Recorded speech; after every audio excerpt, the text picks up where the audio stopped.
Imagine this. It's a slow Tuesday afternoon at the shop. The usual stuff comes through the door. Gold chains, old guitars, maybe a Super Bowl ring from a guy down on his luck. You think you've seen it all. Then, a fella walks in, looking a little nervous. He pulls a small velvet pouch out of his pocket and carefully tips a single coin onto the counter. It doesn't look like any coin you've ever seen. It's not just gold or silver. Embedded right in the center, winking under the shop lights, is a real, honest-to-goodness diamond. Your heart skips a beat. You've heard stories, but you never thought you'd see one. In the pawn business, we get a lot of wild stories. People claim their grandpa's watch was a gift from a president or that their dusty painting is a lost masterpiece. Most of the time it's just wishful thinking, but every now and then something comes in that stops you in your tracks. A diamond coin is one of those things. It's the kind of item that separates the everyday pawn shop from a place where history walks through the door. You have to take a deep breath, put on your game face, and try not to let your jaw hit the floor. This isn't just a transaction anymore, it's an event. The guy tells you he found it in a box of his great-uncle's old stuff from the war. He thinks it might be worth a few bucks. A few bucks. You're looking at something that could potentially be worth more than your entire inventory. The air gets thick. My son Corey would probably be rolling his eyes thinking it's a fake. The old man, if he were still here, would squint at it and say something like, "Looks like trouble." And Chum Lee? Well, Chum Lee would probably ask if he could have it, if it's real. But all I can think is, I need to call in an expert. This is the moment that defines our business. It's a treasure hunt, where the treasure comes to you. The possibility of finding something unbelievably rare is what gets you out of bed in the morning. A diamond coin isn't just a piece of currency with a gem glued to it.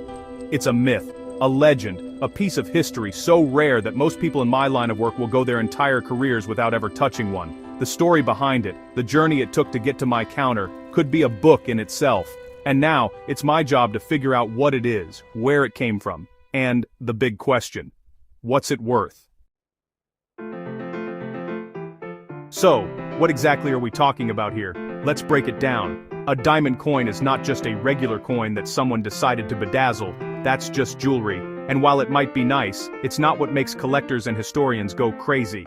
A true diamond coin is a piece of currency, minted by a government or a recognized authority, that was designed and struck from the very beginning to include a diamond as part of its official design. The diamond isn't an afterthought. It's a fundamental part of the coin itself.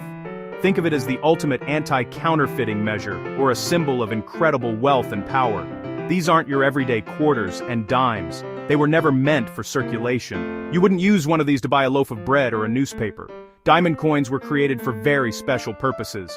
They were often made to commemorate a huge national event, like a royal jubilee, a major anniversary, or a significant achievement.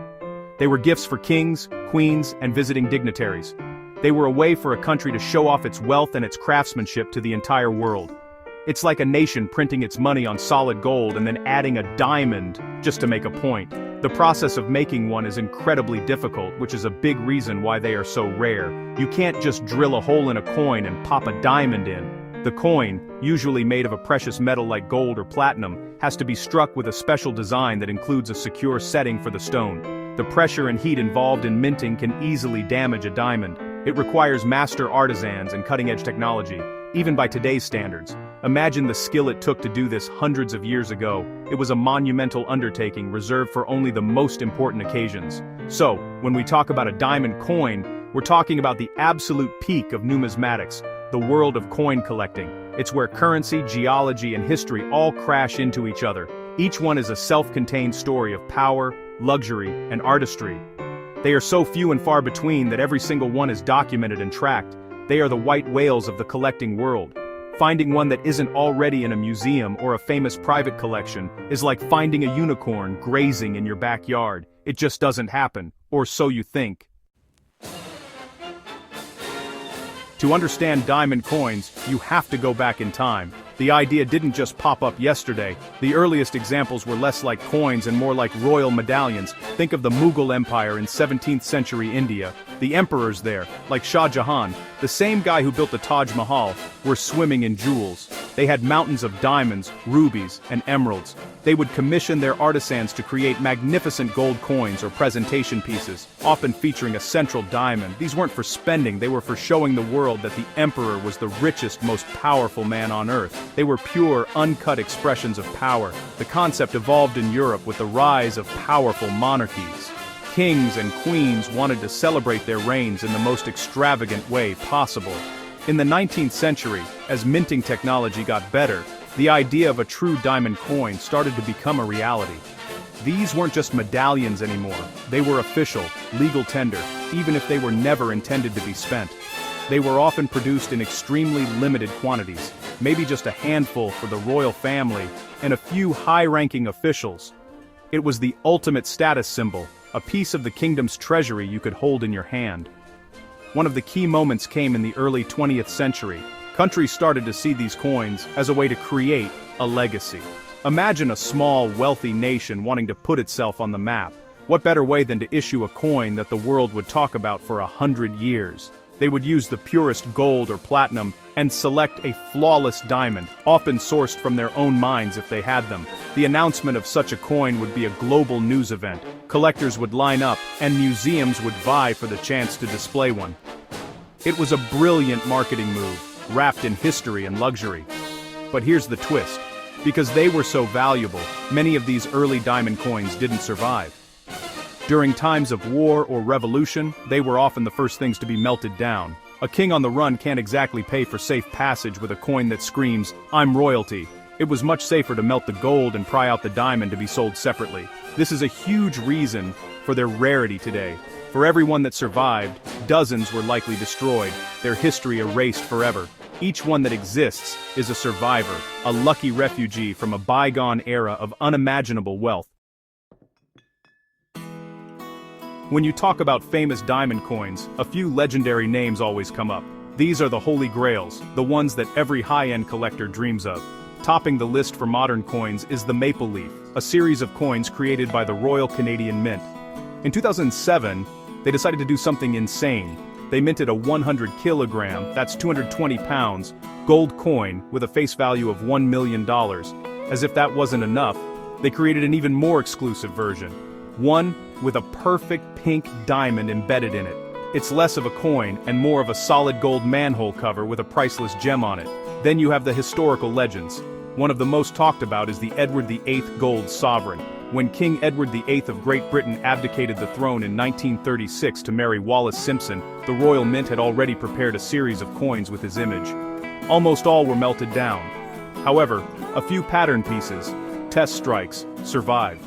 The legend is that a single ultra-rare pattern was struck in gold with a small diamond set below the bust, a personal gift for Simpson. While its existence is debated by historians, the very idea of it drives collectors wild. Finding it would be like finding the pirate treasure of Captain Kidd. Another stunner is the Perth Mint Kimberley treasure. Australia is famous for its gold, and its rare pink diamonds from the Argyle mine. The Perth Mint decided to combine them into a masterpiece. They created a coin from 1 kilogram of pure gold, designed to look like a red kangaroo, and set a magnificent, rare, red diamond right into the coin. It was valued at over $1 million right out of the gate. This coin wasn't just a collector's item, it was a showcase of Australia's natural resources, a piece of national pride you could put in a very, very secure vault. These famous coins are more than just money, they are cultural artifacts. They tell a story about the country that made them, the technology they used, and the values they held. They are benchmarks of quality and rarity. When a new diamond coin is announced, it's always compared to these legends. Did they use a bigger diamond? Purer gold? Is the design more artistic? These coins set the bar.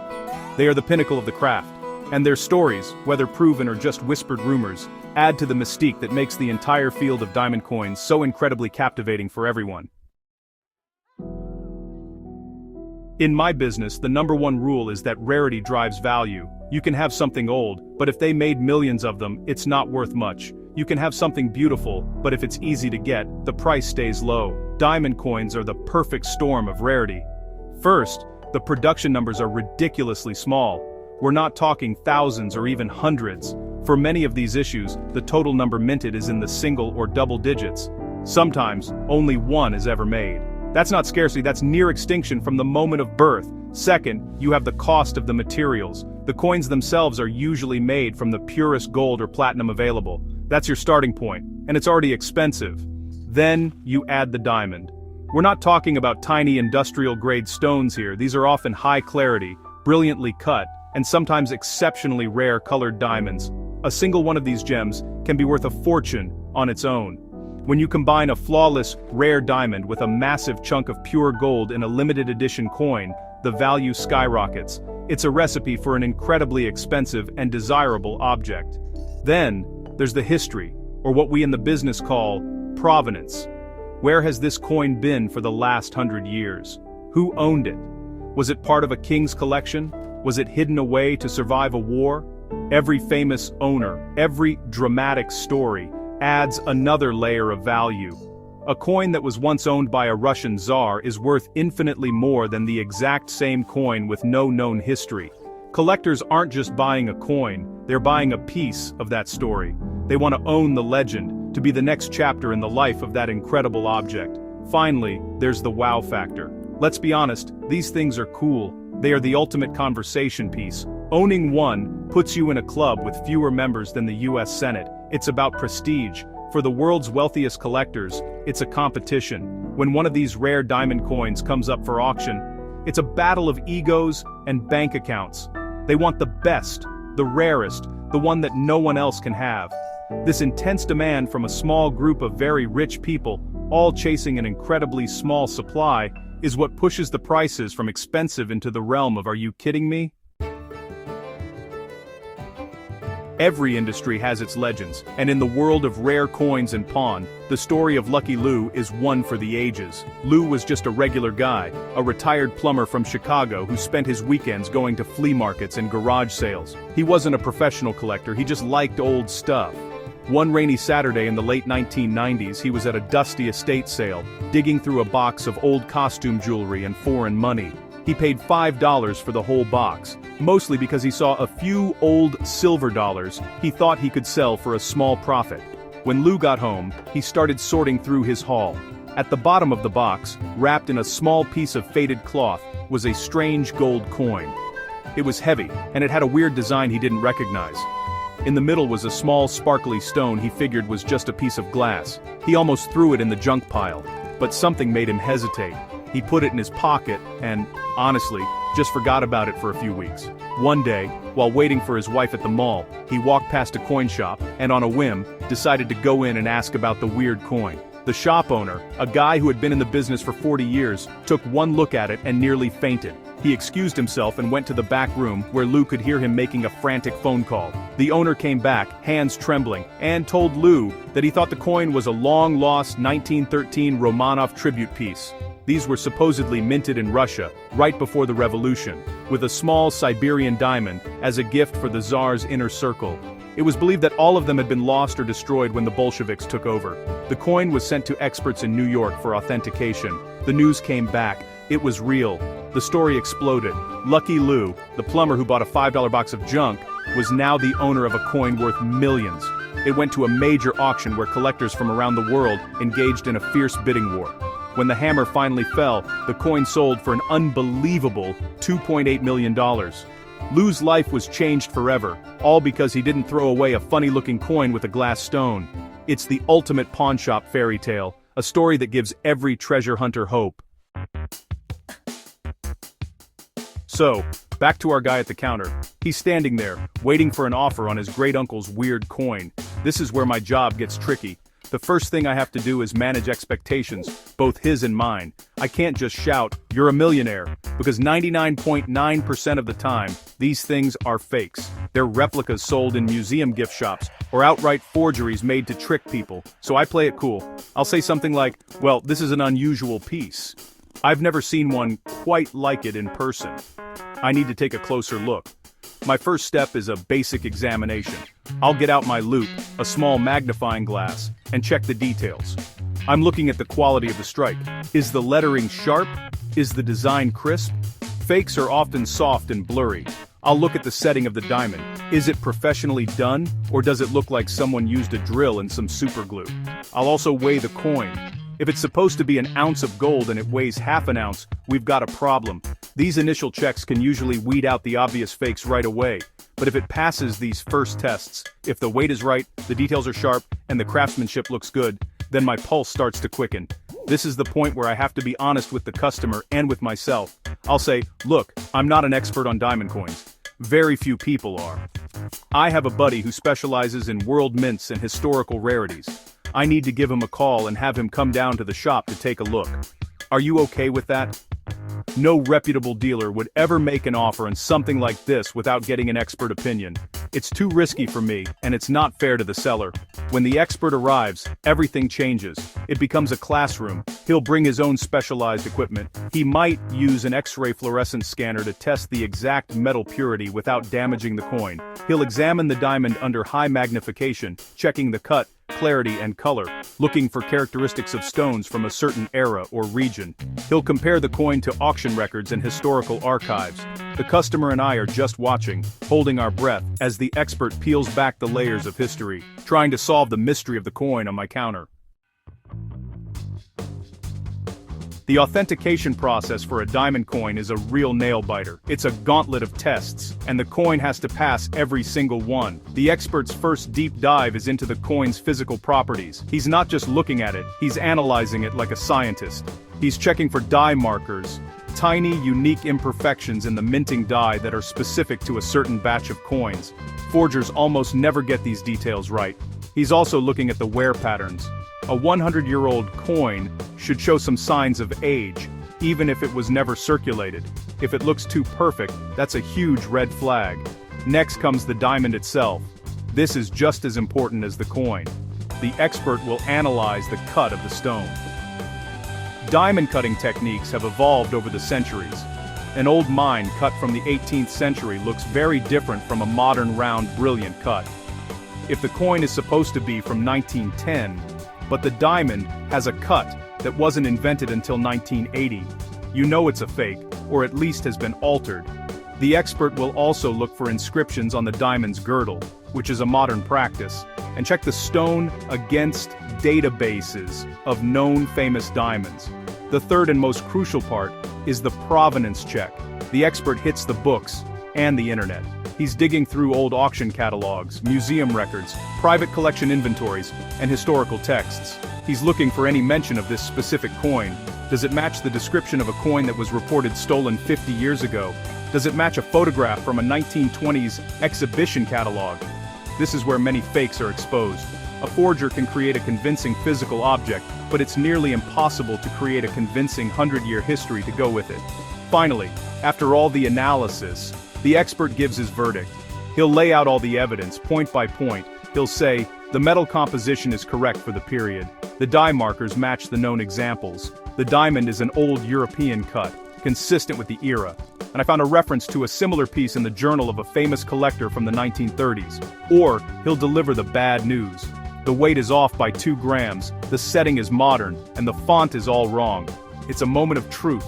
The air is electric. The verdict will determine if the person walks out with a life-changing fortune or just a cool-looking souvenir. So why, in 2026, are we still so fascinated by these things? A diamond coin is more than just a rare and valuable object. It's a portal to another time. When you hold one, you're not just holding gold and a diamond. You're holding the ambition of a king, the skill of a master artisan, the history of a nation, and the story of its survival. It's a tangible piece of a world of opulence and power that most of us can only read about in books. It connects us to the grand, sweeping stories of history in a very personal way. It makes the past feel real. There's also the thrill of the hunt. The stories like Lucky Lou are what keep the dream alive for every picker, pawnbroker, and casual collector out there. It's the idea that incredible treasure might not be buried on a desert island, but hiding in plain sight at a garage sale or in your grandpa's attic. It feeds our sense of wonder and our hope that a stroke of luck could change our lives in an instant. Diamond coins are the lottery tickets of the antique world, and the possibility of finding a winning ticket is an incredibly powerful motivator. For the modern world, These coins also represent the ultimate in craftsmanship. In an age of digital currency and mass-produced goods, a diamond coin is a monument to real, physical artistry. It's a testament to what can be achieved when the finest materials are placed in the hands of the most skilled artists. Modern mints continue to produce new diamond coins, pushing the boundaries of technology and design. They are creating the collectibles of the future, ensuring that the legend of the diamond coin will continue for generations to come, inspiring new collectors and artisans. Ultimately, the magic of a diamond coin is simple. It's the perfect blend of treasure, art, and history. It captures the imagination. It's a story you can hold in your hand. Whether you're a king in a castle, a billionaire collector in a penthouse, or just a guy like me behind a pawn shop counter in Las Vegas, the sight of a diamond sparkling in the heart of a gold coin makes everyone stop and stare. And you think to yourself, wow, now that is something special. And in this business, special is what it's all about.